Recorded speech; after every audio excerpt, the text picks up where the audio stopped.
ایسے وقت میں جب بنی نوع انسان کورونا وائرس کے خوف سے بیت اللہ کے بعد مسجد نبوی اور مراکز قدسیہ کو بند کیے چلی جا رہی ہے اور اللہ سے قریب ہونے کے بجائے مزید دور ہوتی چلی جا رہی ہے، 25 رجب کو لاہور میں امام موسیٰ کاظم علیہ السلام کے اسیر تابوت نے ہوا کے دوش پر زمین سے بلند ہو کر بتا دیا کہ اللہ اور اس کی پاکیزہ ہستیوں کو انسانوں کے تکریم کی احتیاج نہیں۔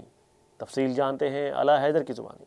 عباس علی میر کی رپورٹ کے مطابق لاہور موچی دروازہ سے شہادت امام موسیٰ کاظم علیہ السلام کے قدیمی جلوس برآمد ہوتے ہیں، لیکن کورونا وائرس کی وبا کے سبب انتظامیہ سماجی دوری کے فارمولے کے تحت ان جلوسوں کی برآمدگی کو پابند کرنا چاہ رہی تھی۔ بالآخر انتظامیہ کے ساتھ بانیان کا تصفیہ ہوا کہ 25 رجب کو امام بارگاہ باب الحوائج موچی دروازہ سے مختصر وقت کے لیے جلوس تابوت برآمد کرنے کی اجازت ہوگی۔ 25 رجب کو جب امام کے تابوت کی شبیہ تیار کر لی گئی اور حسینیہ ہال میں برآمدگی کی منتظر تھی کہ انتظامیہ نے جلوس کی اجازت سے انکار کر دیا اور عزاداروں کو بارگاہ کے حسینیہ ہال سے باہر ہی روک لیا گیا۔ بانیان جلوس امام بارگاہ کے باہر انتظامیہ سے مذاکرات کر رہے تھے کہ عزاداروں کو حسینیہ ہال کے شیشے کی دیواروں سے امام موسیٰ کاظم کی شبیہ تابوت میں جنبش ہوتی نظر آئی اور وہ زمین سے بار بار اٹھنے لگا۔ یہ منظر دیکھتے ہی عزادار اپنے سروں کو پیٹتے، رکاوٹوں کو توڑتے ہوئے، دیوانہ وار ماتم کرتے ہوئے حسینیہ ہال میں داخل ہو گئے۔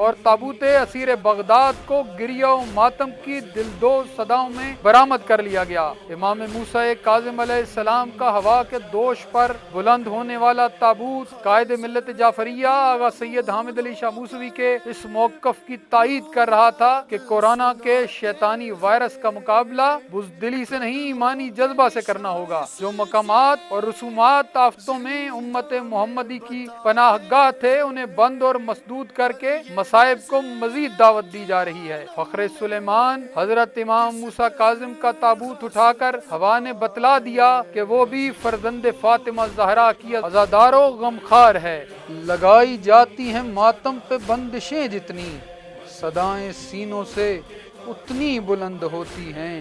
عزائے موسیٰ کاظم کو روکنے والوں، کبھی ہوائیں بھی مٹھی میں بند ہوتی ہیں۔